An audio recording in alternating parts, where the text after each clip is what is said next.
De retour dans l'Africa Newsroom pour la deuxième partie. Nous sommes toujours en compagnie de Kader Diaby, représentant Europe de la société civile ivoirienne, et de nos éditorialistes Jean-Marie Bitomo et Gracien Okindikiza. Tout de suite, le dossier du jour.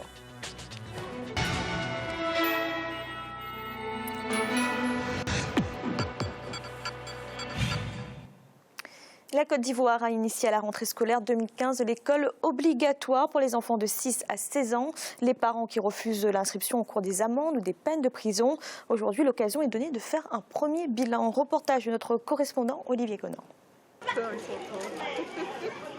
La Côte d'Ivoire accorde une place de choix à l'éducation des jeunes. Le gouvernement veut former des ressources humaines de qualité pour aller à l'émergence à l'horizon 2020. Le développement du pays nécessite une main-d'œuvre et des élites bien formées. Le taux brut de scolarisation se situe à 95% en 2015. Cependant, plus d'1 million d'enfants en âge d'aller à l'école sont en dehors du système éducatif. Le taux d'analphabétisme atteint 44%. C'est pour cela que le gouvernement a lancé en 2015 la politique de l'école gratuite obligatoire pour tous les enfants de 6 à 16 ans. Les parents qui refuseraient d'inscrire leurs enfants paieront des amendes et risquent d'aller en prison. La réforme est entrée dans sa phase active à la rentrée scolaire 2015-2016. Cependant, des questions demeurent. Comment va être appliquée l'école gratuite obligatoire? Les infrastructures scolaires sont-elles en nombre suffisant pour accueillir tous les enfants? L'école ivoirienne dispose-t-elle d'enseignants pour encadrer correctement les élèves? Les amendes et peines d'emprisonnement pour les parents réfractaires seront-elles appliquées? Les challenges sont nombreux, mais l'OPC, Organisation des parents d'élèves et étudiants de Côte d'Ivoire, se réjouit de la possibilité offerte à tous les enfants d'aller à l'école. Un parent qui ne met pas son enfant à l'école n'en est pas un. Donc nous souhaitons que tous les enfants aillent à l'école. C'est un effort important que la Côte d'Ivoire veut faire pour atteindre la formation à 100%, l'éducation à 100%. Et ça, c'est important. Et ça, c'est inclusif. C'est-à-dire que tous les enfants, même ceux qui sont atteints d'un handicap, ont le droit d'aller à l'école. Le gouvernement se donne les moyens de mettre en œuvre la politique de l'école gratuite obligatoire. Le budget 2015 a prévu 700 milliards de francs CFA pour la construction de classes et le recrutement d'enseignants. La tendance a été maintenue avec le budget 2016 de 5 813 milliards de francs CFA. Une grande partie du budget est consacrée au secteur de l'éducation-formation. Nous allons continuer à investir dans les secteurs sociaux. L'éducation, important. Vous savez, le chef de l'État a demandé à lancer le projet École pour tous. Si vous regardez le budget 2016, c'est 22% de l'État, du budget de l'État qui est affecté aux dépenses d'éducation. Il n'y a pas meilleur signe que de donner 22%, donc plus d'un cinquième du budget de l'État aux dépenses d'éducation. Le vote du budget 2016 à l'Assemblée nationale a été en partie facilité par l'intérêt que les députés accordent à la question de l'éducation et en particulier l'école gratuite et obligatoire pour tous les enfants de 6 à 16 ans. Ce qui est intéressant dans ce budget, c'est que 22% au moins de ce budget est alloué à l'éducation. Alors qu'on ne peut pas parler d'émergence sans éduquer les enfants. Et donc pour ça, seulement moi, je suis entièrement satisfait. Et pratiquement un tiers de ce budget aussi est alloué au projet Propos. On avait quand même craint un peu parce qu'on a dit avec tous ces enfants qui sont dehors, qui doivent revenir à l'école, c'est-à-dire de 6 à 16 ans. Et nous avons vu que le budget prend en compte vraiment cette préoccupation. Donc pour nous, l'éducation nationale qui reçoit, disons que un cinquième de ce budget, ça, je crois que ça pourra faire l'affaire. Le gouvernement tente de lever les obstacles à la scolarisation de masse. Un plan stratégique est en cours d'élaboration. En attendant, plus de 68 000 candidats ont postulé pour le concours de recrutement de 7 000 instituteurs. De plus, l'extrait d'acte de naissance n'est plus obligatoire pour l'inscription au CP1, cours préparatoire 1, selon le coordonnateur de la task force du ministère de l'Éducation nationale. Il est prévu que tous les enfants en âge de 6, 7, 8 ou 9 ans puissent être recrutés au CP1, sans que les directeurs d'école ne mettent comme condition de recrutement de ces enfants l'extrait de naissance. Et il est prévu que les ministères prennent toutes les dispositions pour que les enfants, tous les enfants, achèvent le cycle primaire. Ça veut dire que là, l'école, le système éducatif doit pouvoir relever le défi de la réussite pour tous. Pour faire face au déficit d'enseignants, le gouvernement veut baisser le niveau de recrutement des enseignants du primaire, du baccalauréat au brevet d'études du premier cycle pour les instituteurs adjoints. Le MIDD, Mouvement des instituteurs pour la défense de leurs droits, n'approuve pas cette décision. Pour le MIDD, l'enseignant doit être au cœur de la politique de l'école gratuite obligatoire.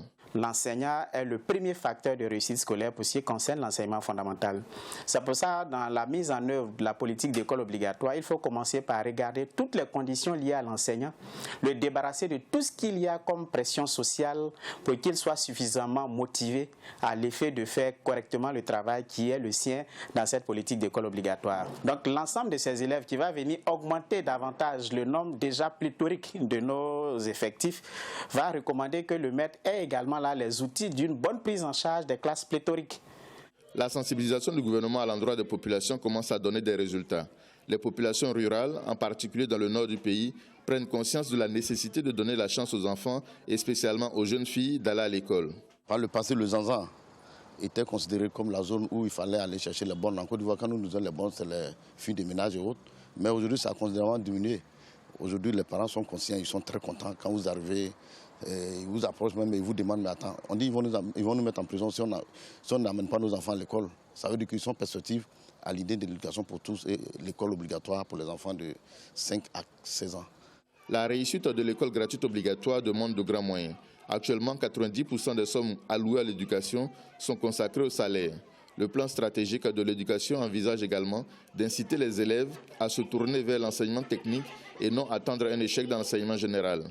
L'État fera tout pour offrir les conditions minimales d'études à tous les enfants. Avec le programme important de construction scolaire, avec le programme important de recrutement d'enseignants, avec le programme important de développement de la formation continue et de la formation initiale, je pense que la Côte d'Ivoire et son système éducatif réussiront à relever ce défi de la qualité. L'État est en train de prendre toutes les dispositions pour que tous les enfants, quels qu'ils soient, y compris les filles, y compris les enfants à besoins spéciaux, que tous ces enfants-là puissent aller à l'école. L'éducation constitue une priorité pour la Côte d'Ivoire qui y consacre 4% de son PIB, produit intérieur brut. Environ 30% des dépenses courantes de l'État sont affectées au secteur de l'éducation-formation. La politique de l'école gratuite obligatoire fait partie des réformes pour améliorer le système éducatif. Désormais, en plus des 6 classes de l'enseignement primaire, les écoles compteront une 7e classe dédiée à l'enseignement maternel. L'encadrement préscolaire sera réduit de 3 à 2 ans. 14 000 classes vont être construites dans les 10 prochaines années. C'est en 2025 que toutes les conditions seront remplies pour l'école obligatoire. En 2015-2016, 713 000 enfants ont été inscrits au CP1 contre 645 000 en 2014-2015, soit 10% d'augmentation. Ces résultats encouragent le gouvernement à maintenir le cap des réformes et généraliser l'école gratuite obligatoire de 6 à 16 ans. Cela garantira l'accès à l'éducation pour tous les enfants en âge d'aller à l'école et permettra aux plus âgés de revenir à l'école. Kader Diaby, est-ce que c'était nécessaire de passer par des sanctions contre les parents ? La question est très bien posée. Est-ce qu'il fallait passer obligatoirement par des sanctions? Déjà, il faut dire une chose, c'est que personne ne niera que rendre l'école obligatoire pour tous et gratuite également est une mesure nécessaire et indispensable si on veut s'inscrire dans les objectifs du millénaire pour le développement. Donc cela étant dit, ça nécessite beaucoup de moyens, des moyens. 22% du budget de l'État sont consacrés aujourd'hui à l'éducation, donc signal très important, très fort.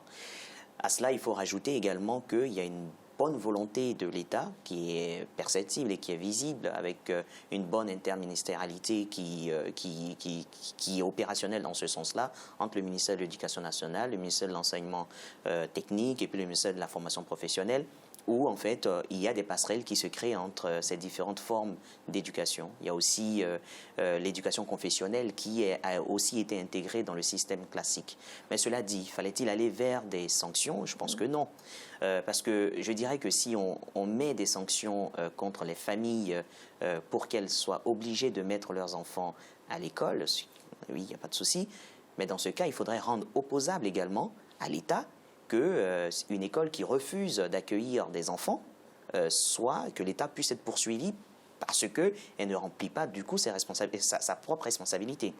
Parce que des cas sont avérés en ce sens-là dans certaines régions, dans certains coins assez reculés en Côte d'Ivoire. Donc oui, à la sanction, si éventuellement nécessaire, mais dans ce cas, il faudrait aussi engager la responsabilité de l'État lorsque des enfants ne peuvent pas être accueillis dans le système scolaire. Alors oui, justement, Gracien, est-ce qu'on peut imposer l'école obligatoire quand on n'a pas encore le nombre suffisant d'établissements et d'enseignants? Je pense qu'on peut imposer l'école obligatoire, même si on n'a pas encore un nombre suffisant, disons, d'infrastructures, d'écoles, d'enseignants. Mais à cette condition, on va oublier les sanctions. Il n'y a pas de sanctions parce que l'État n'arrive pas à le faire. Mais en même temps, il faut que l'État s'engage à mettre un moyen, par exemple, mettre des moyens. La commune peut mettre à la disposition des salles qui étaient prévues pour autre chose. Donc, ça devient une priorité. Mais en réalité, je pense qu'il faut avoir toutes les écoles, il faut avoir les classes pour les enfants et en même temps, il faut les sanctions. Parce que ce système, quand il commence, il ne peut pas être obligatoire sans qu'il y ait des sanctions, sans qu'il n'y ait pas de sanctions derrière. Parce qu'on suppose qu'avant, il y a des familles qui n'envoient pas les enfants à l'école. Et maintenant, il faut que chacun envoie les enfants. Donc, sans sanction, ça peut être obligatoire sur le papier, mais pas dans la réalité. Mais en même temps, il ne faut pas qu'ils commencent à rendre obligatoire sans qu'il y ait des zones de classe suffisantes.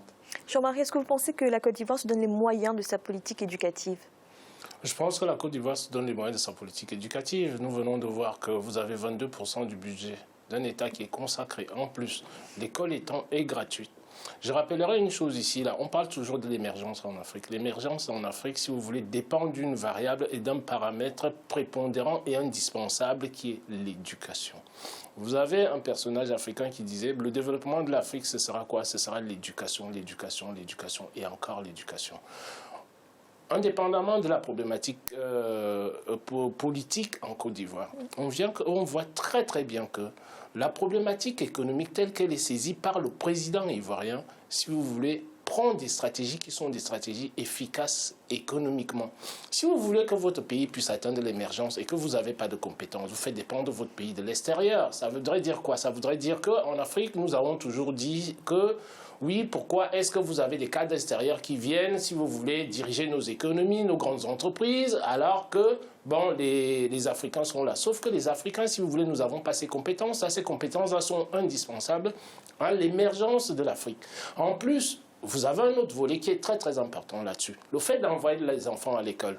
Le monde entier, et particulièrement en Afrique, on est en train de vivre l'effet du terrorisme aujourd'hui. Le terrorisme, si vous voulez, c'est-à-dire qu'il y a une émergence, si vous voulez, de l'obscurantisme. Quand on n'éduque pas les gens, quand les gens ne voient pas là où ils vont, c'est-à-dire quand les gens ne savent pas ce qu'ils sont, là où ils vont, c'est-à-dire ils vont se lancer dans n'importe quel discours qu'on va leur donner. Alors que quand vous éduquez les individus sont conscients de leur environnement. Et cette prise de conscience de son environnement là fait en sorte que si on vient vous faire une proposition qui ne va pas dans le sens de l'éducation nationale collective qui a été mise en place, l'individu va être un peu réticent, va réfléchir par deux fois. Vous me direz que vous avez des individus, quand on parle du terrorisme en Afrique, qui ont fait des écoles. Sauf que ça, c'est une petite minorité. On en parle tout le temps ici, là. Et il faut regarder la géographie de la Côte d'Ivoire. La Côte d'Ivoire, c'est-à-dire, avant que l'État ne mette en place ces stratégies éducatives, là, je présuppose qu'avant, vous avez eu des études qui ont été faites en amont concernant le taux d'analphabétisme, si vous voulez, dans le pays. Et à partir de là, le président met en place les moyens conséquents pour pouvoir pallier à ces insuffisances. Mais maintenant, de l'autre côté, comme le disait notre invité là tout à l'heure, il faut que l'État aussi assure de son côté. C'est-à-dire qu'on veuille bien punir les parents, mais il faut que de l'autre côté, que l'État assure aussi une scolarisation de qualité, c'est-à-dire dans toutes les dimensions de la scolarisation et non pas tout simplement aller à l'école. Il faut assurer tout le reste qui va avec. Et la plupart du temps, c'est là où nos politiques éducatives en Afrique pêche énormément. C'est qu'on va vous construire des écoles, mais en amont, on n'a pas mis en place toute la stratégie nécessaire. Kader Diaby, comment on change le regard de ces familles, notamment dans les zones rurales, qui considèrent l'école comme un luxe et parfois même comme une perte de main-d'œuvre? C'est un luxe pour certaines personnes, c'est même une perte de main-d'œuvre parce que quand notre ami disait tout à l'heure que des personnes n'emmenaient pas leurs enfants à l'école, la question c'était de savoir mais pourquoi auparavant elles n'envoient pas leurs enfants à l'école. Elles n'envoient pas leurs enfants à l'école pour diverses raisons parce que pour certaines personnes aujourd'hui encore, on se dit que quand on envoie la fille à l'école, c'est le lieu où elle va prendre des grossesses, par exemple. Il y a encore des personnes qui ont cette mentalité-là, cette forme de pensée, ce qui n'est pas non plus faux, parce qu'on se rappelle que la ministre de l'Éducation a mené un combat fort dans ce domaine-là, a fait de la lutte contre la grossesse en milieu scolaire une priorité. Donc ça fait pas des raisons. Il y a d'autres raisons aussi qui concernent aussi la perte de main-d'œuvre. Vous avez des enfants qui aident les parents dans les plantations, qui font de petits travaux, des petits boulots, on va dire, pour essayer d'aider les familles. La Côte d'Ivoire s'est engagée résolument dans la lutte contre les pires formes de travail des enfants, pour essayer d'éradiquer un peu le travail des enfants dans les champs, pour assainir un peu la production du café et du cacao et garantir que le produit café-cacao ou les matières premières d'exportation sont exempts de toute forme de travail des enfants. Ce sont des réalités qui existent et du coup, il y a des réponses qu'il faut apporter face à ceux-là. Ces enfants qui sont finalement envoyés à l'école et qui sont des pertes en fait de main-d'œuvre pour les familles, il faudra pouvoir apporter des réponses solides, des réponses fortes à ces familles-là, en composant avec la cherté de la vie qui devient galopante également dans le pays.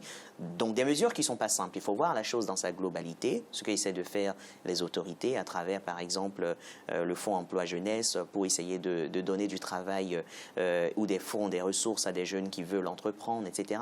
Donc on sent une volonté, mais l'État reste encore assez fragile et on sent que les priorités sont énormes dans tous les domaines. Et il y a beaucoup de challenges, des défis à relever dans ce domaine.